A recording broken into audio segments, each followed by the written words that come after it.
Beyond the Nozzle. Igniting engagement. This is Beyond the Nozzle. Now let me ask you, what do you picture when I say bowling pin? Most people think strikes, spares, maybe a Friday night at the lanes. But for firefighters, especially the old school engineers, that pin wasn't just for bowling. Nope, it was actually a fireground tool. See, back in the 1900s, you could walk into plenty of firehouses and find a bowling pin sitting on the engine. Why? Simple. Bowling alleys were everywhere. Broken pins were easy to get, and those things are tough. Solid wood fits right in your hand. Instead of tossing them out, firefighters said, "Hey, this would make a pretty good mallet." And they were right.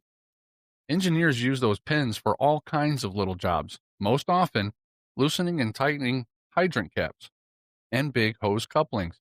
See, hydrant steamer caps, more on that term later, and the big hard suction couplings have lugs, little ears sticking out that can get stuck tight. You'd put your spanner wrench on it, but sometimes it just wouldn't budge. That's when the bowling pin came in handy. Give it a couple of smart taps and suddenly that stubborn fitting broke loose.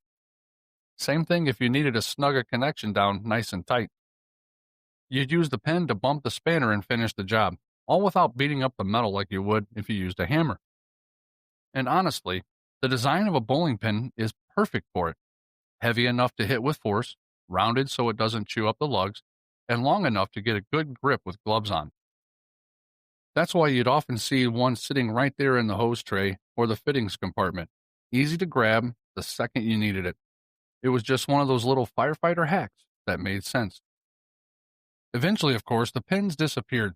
Departments got standardized mallets, hydrant wrenches, better tools, but for decades, that old bowling pin was part of the firehouse toolkit. It's one of those small, forgotten details that shows how resourceful firefighters really are, taking whatever they had and making it work. And here's where it ties into fire safety for all of us. The bowling pin was about making sure water got flowing fast, because if the engineer couldn't get that hydrant cap loose, the whole fire attack slowed down. For homeowners, the lesson is simple. Keep your fire hydrants clear.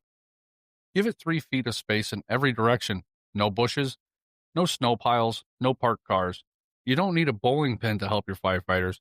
You just need to give them access. So yeah, the bowling pin, from strikes and spares to loosening hydrant caps, just another piece of fire history hiding in plain sight. Until tomorrow, this is Beyond the Nozzle.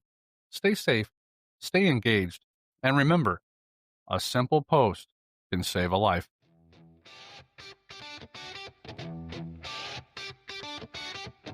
Beyond the Nozzle. Igniting engagement.